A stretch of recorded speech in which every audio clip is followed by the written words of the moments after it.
inspire me. Well, if God can inspire you, who in hell can? Are you always this flip? I meant that not as a flippancy. Listen to it again. Oh, I see. However, it would be okay if I were being flip, wouldn't it? I don't know. I'm used to my God being a little more serious. Well, do me a favor and don't try and contain me. By the way, do yourself the same favor. It just so happens I have a great sense of humor. I'd say you'd have to when you see what you've all done with life, wouldn't you? I mean, sometimes I have to just laugh at it. It's all right, though, because you see, I know it'll all come out all right in the end. What do you mean by that? I mean, you can't lose in this game. You can't go wrong. It's not part of the plan. There's no way not to get where you're going. There's no way to miss your destination. If God is your target, you're in luck, because God is so big, you can't miss. Well, that's the big worry, of course. The big worry is that somehow we'll mess up and not get to ever see you, be with you. You mean get to heaven? Yes. We're all afraid of going to hell. So you've placed yourself there to begin with in order to avoid going there. Interesting strategy. There you go, being flip again. I can't help it. This whole hell thing brings out the worst in me. Good grief, you're a regular comedian. It took you this long to find that out? You looked at the world lately? Which brings me to another question. Why did you fix the world instead of allowing it to go straight to hell? Why don't you? I don't have the power. Nonsense. You've the power and the ability right now to end world hunger this minute, to cure diseases this instant. What if I told you your own medical profession holds back cures, refuses to approve alternative medicines and procedures because they threaten the very structure of the healing profession? What if I told you that the governments of the world do not want to end world hunger? Would you believe me? Well, I'd have a hard time with that. I know that's the populist view, but I can't believe it's actually true. I mean, no doctor wants to deny a cure. No countryman wants to see his people die. No individual doctor, that's true. No particular countryman, that's right. But doctoring and politicking have become institutionalized. And it's the institutions that fight these things, sometimes very subtly, sometimes even unwittingly, but inevitably. Because to those institutions, it's a matter of survival.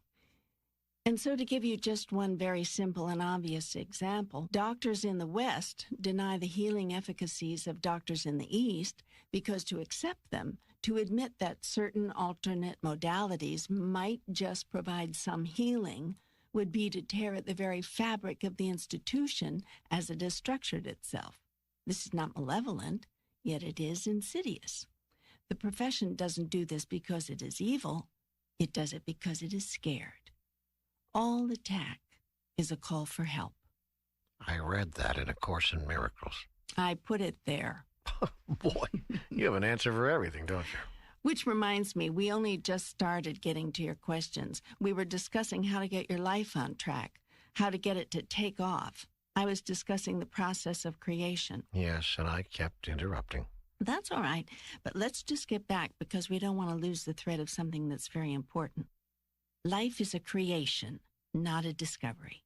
You do not live each day to discover what it holds for you, but to create it.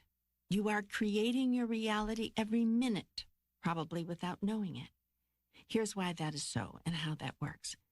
I have created you in the image and likeness of God. God is the creator.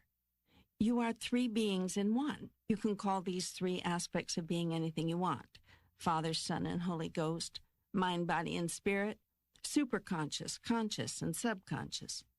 Creation is a process that proceeds from these three parts of your body. Put another way, you create at three levels. The tools of creation are thought, word, and deed. All creation begins with thought, proceeds from the Father. All creation then moves to word.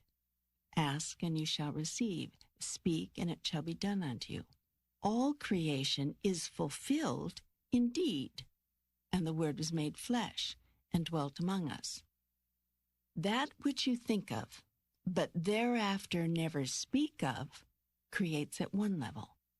That which you think of and speak of creates at another level. That which you think, speak, and do becomes made manifest in your reality.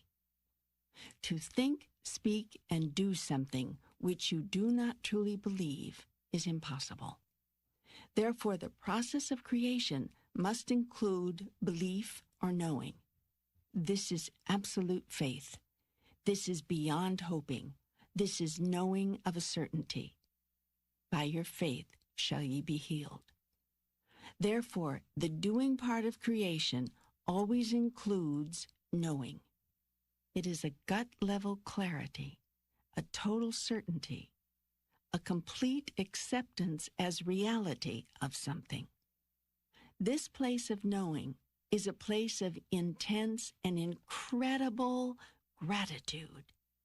It is a thankfulness in advance. And that, perhaps, is the biggest key to creation, to be grateful before and for the creation. Such taking for granted is not only condoned, but encouraged. It is the sure sign of mastery. All masters know in advance that the deed has been done. Celebrate and enjoy all that you have created. To reject any part of it is to reject a part of yourself.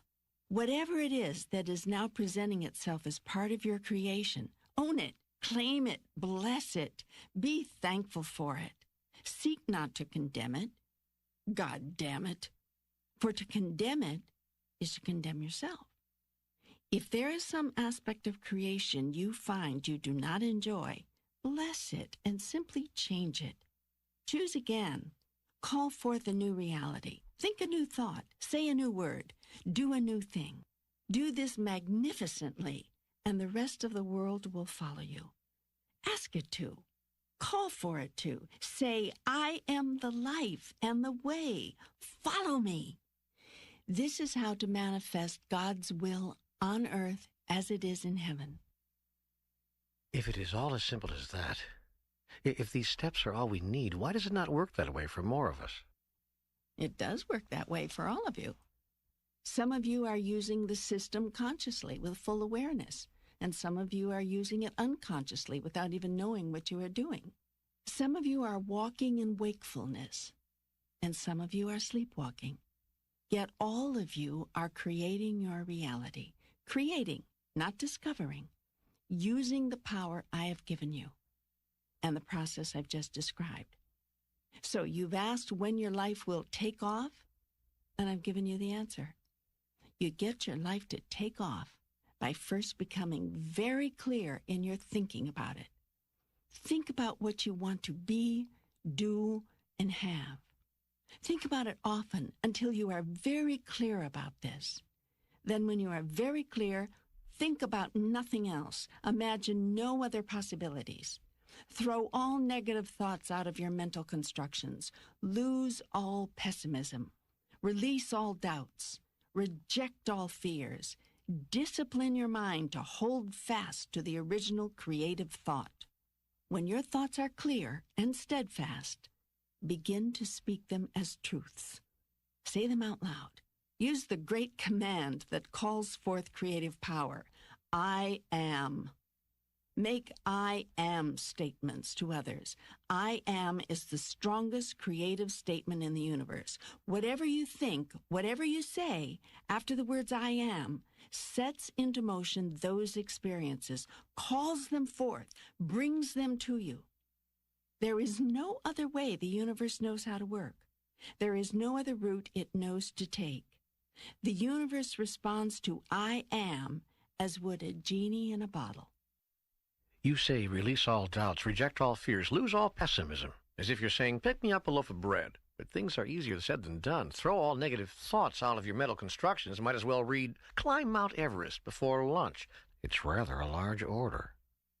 Harnessing your thoughts, exercising control over them, is not as difficult as it might seem. Neither, for that matter, is climbing Mount Everest. It's all a matter of discipline. It is a question of intent. The first step is learning to monitor your thoughts, to think about what you are thinking about. When you catch yourself thinking negative thoughts, thoughts that negate your highest idea about a thing, think again. I want you to do this literally. If you think you are in a doldrum, in a pickle, and no good can come of this, think again. If you think the world is a bad place filled with negative events, think again. If you think your life is falling apart and it looks as if you'll never get it back together again, think again. You can train yourself to do this. Look how well you've trained yourself not to do it. Thank you. I've never had the process set out for me so clearly. I wish it were as easily done as said, but now at least I understand it clearly, I think. Well, if you need a review, we have several lifetimes.